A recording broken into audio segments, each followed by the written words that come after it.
An uproar in Carberry Wednesday night as provincial officials announced the preferred choice for safety changes at the intersection near Carberry, where a bus crash killed 17 people. An R-cut option, which uses U-turns and prevents direct crossings, was unveiled at an open house in Carberry.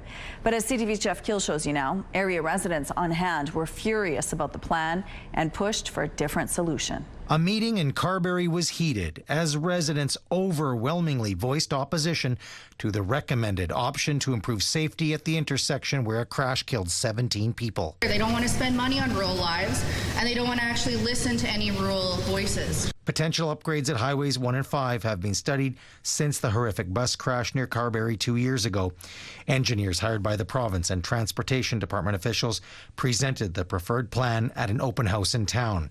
An R-cut would be constructed, which would not allow vehicles to cross the highway directly, but instead they would have to turn onto the highway and then use a U-turn lane.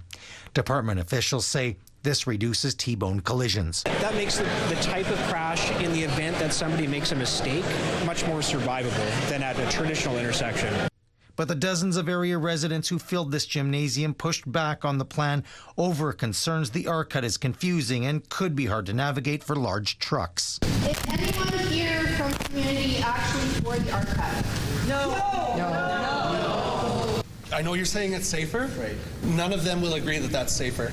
Instead, they brought a petition with 2,100 signatures calling for an overpass, also known as an interchange. An overpass gets rid of all the human error. We want to make a case that this is the right thing to do now. The province says an interchange was ruled out in part because it would cost $100 million, 5 times the price of the R-cut.